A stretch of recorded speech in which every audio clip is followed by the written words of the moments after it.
Hello and welcome.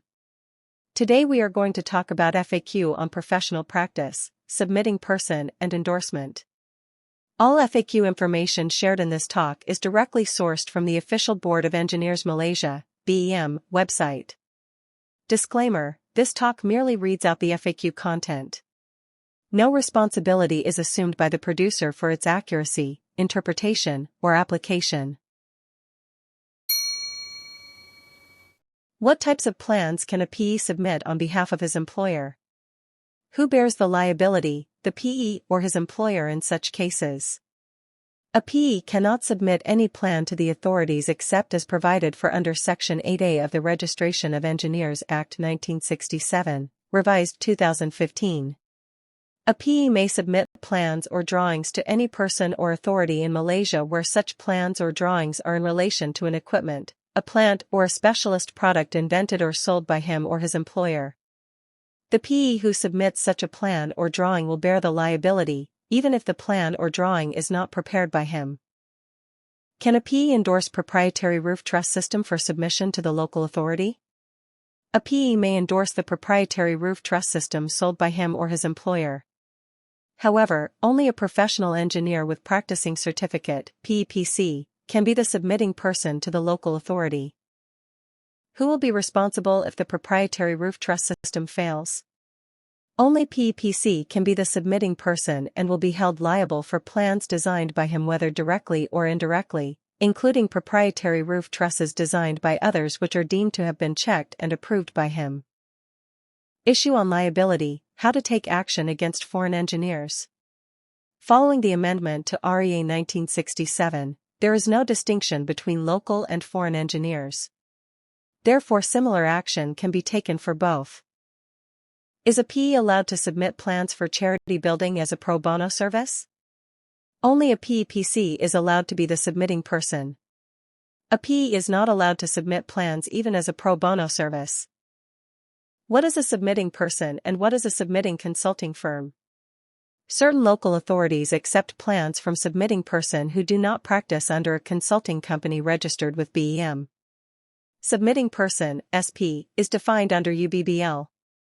PEPC can be the submitting person who submits plans to the authority. Under BEM's definition, there is no such term called submitting consulting firm but rather engineering consultancy practice or ECP. Submissions to the authority must be by a PEPC practicing under a registered ECP. The PEPC practicing/employed under a registered ECP, who need not be a director or principal, can be the submitting person to sign the necessary CCC forms for the ECP. An independent checking engineer, or accredited checker or sometimes called checker or reviewer, engaged to review or check on the design by the submitting person is not the submitting person. In road projects, the relocation of existing services such as 33 kV, 132 kV, telecom cables, water mains and sewerage pipes, are prepared by civil engineers and submitted by them as they involve civil works, i.e. trenching, reinstatement of works, etc. Is this acceptable? So far these have been accepted and approved by the utility authority. Yes, civil engineers registered as PEPC with BEM may do so, since such works constitute part of the infrastructure works for a building project. An ECP has been appointed by a developer to be the engineering consultant for a project. The ECP has assigned a PEPC, e.g. PEPC, under employment of the ECP or a director of ECP to be the submitting person for submission to local authorities. If PEPC resigns or leaves the ECP, can the ECP replace him with another PEPC, e.g. PEPCB, as the submitting person of the project? Yes, as the ECP has been appointed as the engineering consultant, thus if PEPC leaves the company, then the ECP can replace him with another PEPCB as the submitting person for the project. However, the ECP shall immediately inform the local authorities and other authorities that earlier submissions were done. The ECP shall also submit the necessary updated drawings and reports endorsed by PEPCB for the authority's record. As the submitting person, PEPC of an ECP, for a CNS project, if I or the client engages a sub-consultant, also a PEPC of an ECP, to design the geotechnical and foundation works of the project, what is my responsibility as the submitting person? As the submitting person of the project, your responsibilities on working with the sub-consultant are as follows. You must be clear on the scope of works of the sub-consultant so that the boundary and interfacing of works are clearly demarcated. This is to prevent any missing items, missing links or gaps that could affect the overall integrity, performance and safety of the project. You are responsible for the interfacing and works not designed by the sub-consultant for proper linkage. You are responsible to ensure that the sub-consultant's design will not have any adverse effects on the overall design performance of the project. On the supervision of the works, each PEPC is responsible for the works designed by him respectively. However, the sharing of the supervision team at site is allowed with the understanding of communication lines on instructions given among the submitting person, the sub-consultant and reporting from the supervision team at site. As a sub-consultant, also a PEPC of an ECP, for a project working under or with the submitting person to design the geotechnical and foundation works of the project, what is my responsibility as the sub-consultant? As the PEPC of the sub-consultant ECP of the project, your responsibilities are as follows. Only a PEPC of an ECP can carry out the scope of sub-consultancy services. As the sub-consultant, you are only responsible for the design, supervision and endorsement of the necessary drawings, reports, Forms G of CCC and as-built drawings for the scope of works under you. The scope of work shall be clearly defined in the appointment letter or MOA. You are required to supervise the works designed and endorsed by you. However, you are allowed to share the supervision team with the submitting person with proper understanding on communication lines, instructions given, reporting among both of you and the supervision team at site. Can I leave the endorsement of the SI report to PEPC engaged by the SI contractor? As the submitting engineer responsible for the design works, you shall ensure that the PEPC who endorses the SI report have supervised the works and you are still responsible for the SI works as per BEM Circular No. 006 Engineer's Responsibility for Subsurface Investigation. Is the PEPC responsible on the health, safety, and environment (HSE) issues at site during construction? No, the contractor shall be responsible to ensure health, safety, and environment requirements are complied with during construction and the contractor shall appoint qualified and experienced safety officer/S as per existing law and regulations, unless it is specifically specified in your scope of works. The contractor, however, must take the necessary actions on HSE matters highlighted by the PEPC during construction. IR. A PEPC, have a partnership with IRB, a PEPC, and we are registered with BEM as an engineering consultancy practice, ECP. If one of the partners, IRB, leaves or is no longer in practice, what should I do? If one of the partners is no longer in practice or leaves the partnership, you have to do the following. Inform the BEM. Form a new partnership with another partner and register as an ECP with BEM, or become a sole proprietorship and register as an ECP with BEM, or form a new company, body corporate, and register as an ECP with BEM. Inform the local authority on any change of submitting person, if applicable, and the new ECP shall be responsible for the project and to complete the project.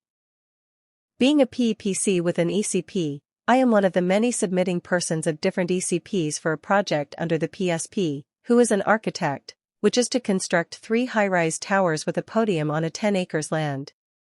I am the designer for the piling for Tower A only, but not the pile caps. There are different ECPs designing the foundation for Tower B and Tower C respectively. The PSP require me to sign CCC Form G3 Perakwan Berperingkat, Azas Tapik, which is for the foundation. What should I do?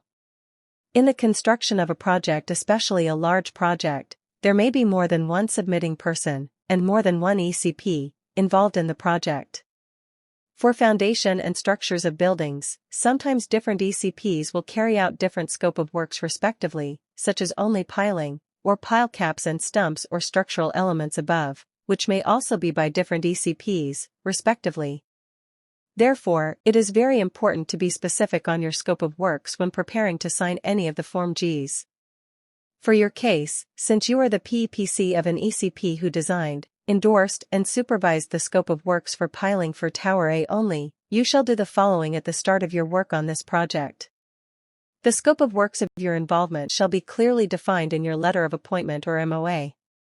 You should make it clear to the PSP on your scope of works as appointed for. Upon completion of the design and endorsement of those portion of the works shall be submitted to the local authority. Usually for a large project, there will be an ECP who will act as the overall submitting person of the structural plans, e.g. the lead consultant or the ECP for the major scope of works for the CNS and foundation works. Therefore, there will usually be 2 ECP PEPs endorsing the drawings prepared by you for submission to the local authority. Both the lead consultant's ECP and your ECP will appear in the drawings. Therefore, there are drawing numbers that are prepared by you and endorsed by you for submission. It is important to record these drawing numbers and title submitted. You are responsible to supervise the works designed and endorsed by you only. Upon completion of the construction of the portion of works designed by you, you are also responsible to check the as-built drawings prepared by the licensed surveyor or contractor. The as-built drawings are to be endorsed again, similar to item 3, if required for submission to the local authority. When preparing the Form G, in your case, it is Form G3 Foundation, you should list down the drawing reference numbers that were prepared and endorsed by you to make it clear that you are responsible only for these drawings. Submit the Form G3 for the portion under your scope of works to the PSP. The above process will be similar for PEPs of ECPs who are involved in the earthworks, Form G1, Foundation, Form G3, and Structure, Form G4, Works of a project. I am a PEPC with an ECP who has been engaged by a developer to be the CNS consultant to design 3 rows of 2-story terrace houses on the earthworks platform which has been completed by another PEPC. If the building subsequently cracked due to deformation of the ground, am I responsible? Since you the submitting person who designed and supervised the 2-story terrace houses, it is your responsibility to ensure whatever foundation and structural system proposed and designed by you have taken into consideration the ground conditions, either natural or man-made ground, and incorporated them into your design. Therefore, you are responsible for the safety of the buildings. I am a PEPC with an ECP who has been engaged by a developer to be the infrastructure consultant to design the earthworks for a future development of 3 rows of 2-story terrace houses to be designed by another consultant. What is my responsibility on the earthworks platform handed over to the other consultant? Since you are the submitting person who designed and supervised the infrastructure works, including the earthworks and ground treatment, it is your responsibility to carry out the engineering design based on sound engineering practice and standards. You shall prepare the necessary reports to record your design concept so that in the future, any other engineers taking over the earthworks platform can carry out the necessary evaluation to design the foundation and structural system for the buildings. However, you are responsible for the proper design and supervision of the platform to meet the requirement. I would like to know the obligation for PE stamp and signature on as-built drawings. Is the PE stamp and signature on the as-built drawings meant only to verify size, type and dimension of the structures or includes design checking and verifying the structures are safe? For my current case, the contractor asked me to sign with my PE stamp on the as-built drawing that are not designed and supervised by me.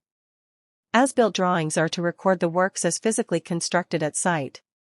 The PEPC endorsement on the as-built drawings can only be made if the PEPC takes responsibility of the design and has supervised the construction works. The verification of the layout, size, and dimension are done by the surveyor engaged by the contractor, who will need to endorse the drawings. What are the important revisions in UBBL 1984, Amendment 2021, related to fire safety provisions in tent schedule, alarm and extinguishment system? UBBL 1984 Amendments Gazette on December 31, 2021 have many revisions and new addition to the existing tent schedule of alarm and extinguishment system. It is important to take note that this UBBL 1984, Amendment 2021, is already been enforced from January 1, 2023 by JBPM in all states. Designers are required to include these new changes when submitting plan of building fire protection system to authorities for approval. Members are advised to take immediate action on the important revisions in 10th Schedule Table of Requirement for the Fire Alarm System and Fire Extinguishment System, Bylaw 225, 1, 226, 227, 228, 237, 238 and 239. The requirement for new automatic sprinkler system has been added to the 10th schedule for the following premises: hospital and nursing home patient accommodation, apartment or flat, service apartment, factory, car park enclosed or underground. Please ensure that all other relevant revision to the UBBL 1984, Amendment 2021, is thoroughly understood by members, and please advise your stakeholders accordingly on the additional cost and space requirements in order to abide to the fire safety provision in the revised bylaw. Members are advised to comply to the new requirements by the authorities and encouraged to coordinate with other designers for an effective implementation of a project. A. Can another PEPC take over a sole proprietor company when the principal who is a PEPC of a sole proprietor ECP deceased? B. What would happen to the ongoing projects when the principal who is a PEPC of a sole proprietor deceased? Whether a letter of release required to be issued by the representative of the sole proprietor/ECP before the client can appoint a new consultant for the project? A. No. A sole proprietorship is a business owned by a sole proprietor, sole owner. When the sole proprietor, PEPC, of a sole proprietorship ECP deceased, the sole proprietorship ECP will cease to exist. B. For an ongoing job, the client will have to look for another ECP. It can be a sole proprietorship, partnership or body corporate, to take over the job. There is no need to get a letter of release from the sole proprietorship ECP as it is no more in existence, and also the original sole proprietor will be in no position to issue one. If you like our content, kindly like, share and subscribe.